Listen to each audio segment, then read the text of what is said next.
Bienvenidos a Escuela Sabática en Minutos. El día de hoy te presentamos la lección número 4, titulada Jesús, nuestro hermano fiel. El versículo para memorizar lo encontramos en Hebreos 2:14.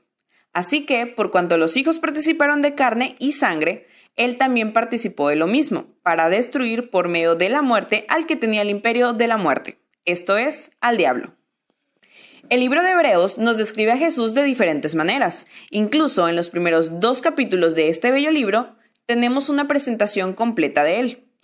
En el capítulo 1, Jesús es el resplandor de la gloria de Dios, la fiel imagen de lo que Él es. En este mismo, el Padre nos declara la soberanía divina de su Hijo Cristo Jesús. En pocas palabras, lo presenta como el gobernante de los ángeles. Por último, en este capítulo se describe a Jesús como Señor, Creador, Sustentador y Soberano. En el segundo capítulo de Hebreos, encontramos a Jesús como Hijo de hombre que fue hecho inferior a los ángeles y que adoptó la naturaleza humana con toda su fragilidad, aún hasta el punto de la muerte. Por otro lado, también se presenta a Jesús como Hijo de Dios, fuerte y divino, pero sobre todo amoroso hacia nosotros, sus hermanos. Aquí mismo vemos a Jesús como sumo sacerdote, humano, misericordioso y fiel.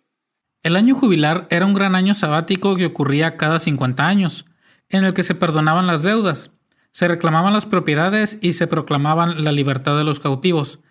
Ya que esto ocurría con muy poca frecuencia en la vida de una persona, también se tenía la ley de Moisés, la cual estipulaba que el pariente más cercano podía pagar la parte que aún se debía, y así rescatar a su pariente mucho antes. En Hebreos 2, versículos 14 al 16, se nos describe como esclavos del diablo, pero también nos presenta a Jesús como nuestro Redentor. Cuando Adán pecó, la humanidad cayó bajo el poder de Satanás. Nuestra transgresión y pecado merecía la pena de muerte. Sin embargo, Jesús ya tenía un plan, el plan de redención. En este, Él adoptó nuestra naturaleza humana, convirtiéndose en nuestro pariente más cercano. Con ello, pagó el precio de nuestras faltas y nos redimió. Algunas personas se avergüenzan de sus hermanos, pero Jesús jamás se avergonzó de llamarnos así. Siendo Hijo de Dios, nos hizo formar parte de su familia. Un ejemplo parecido de lo que hizo Jesús lo realizó Moisés, al rechazar ser llamado hijo de la hija de Faraón. Aunque recibió una importante formación civil y militar, se reconoció a Moisés como poderoso en sus palabras.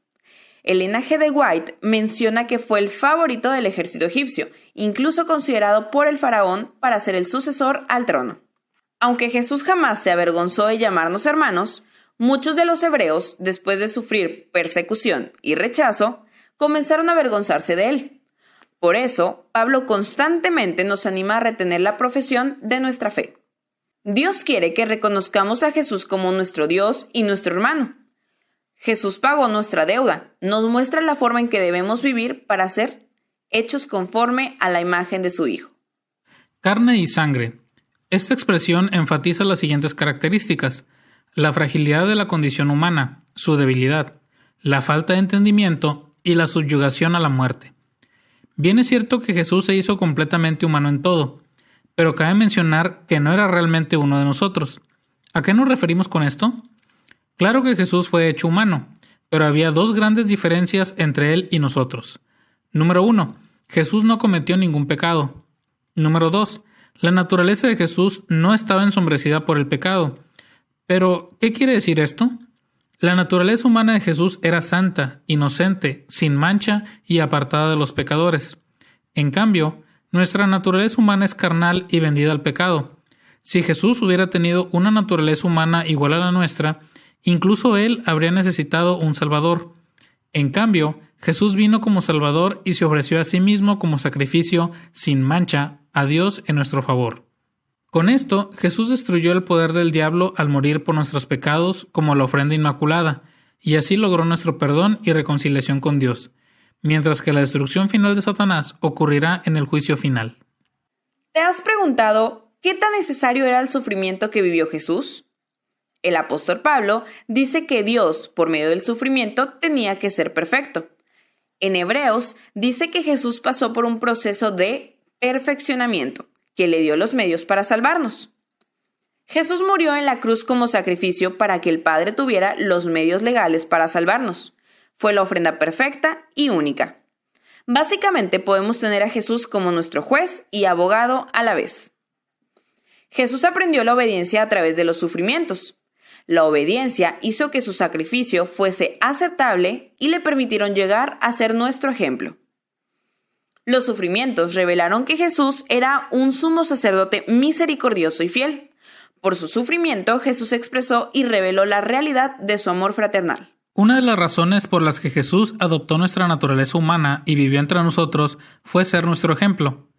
Era el único que podía ser un modelo para nosotros. Pablo menciona a algunos personajes como ejemplos de fe, pero define a Jesús como el autor y consumador de la fe. En Hebreos encontramos que Jesús es el primero en correr nuestra carrera con éxito y que Él es quien perfeccionó el arte de vivir por la fe. Jesús puso su confianza en Dios y en sus promesas. Dios nos ha hecho la misma promesa a nosotros. Pongamos nuestra confianza en Él como Jesús lo hizo. Jesús, nuestro hermano fiel, nos presentó a Jesús como nuestro hermano mayor, nuestro tutor, nuestro guardián y protector. Cristo vino a la tierra como representante del hombre, para mostrar que éste, tal como Dios lo creó, unido con el Padre y el Hijo, podía obedecer todos los requerimientos divinos. Cristo dio un ejemplo perfecto del ministerio abnegado que tiene su origen en Dios. Dios no vive para sí, sino que vive para servir constantemente a otros. Este ideal de ministerio fue confiado por Dios a su Hijo. Jesús fue dado para que estuviese a la cabeza de la humanidad, con el fin de que por su ejemplo pudiese enseñar lo que significa verdaderamente el servicio. Te invitamos a buscar, leer y meditar las citas bíblicas que te hemos compartido en este resumen. Recuerda, ver y escuchar la lección de escuela sabática en minutos es muy buena opción, pero estudiarla diariamente es mucho mejor. Síguenos en nuestras redes sociales y no olvides suscribirte a nuestro canal de YouTube. Nos vemos en la siguiente lección. Dios te bendiga.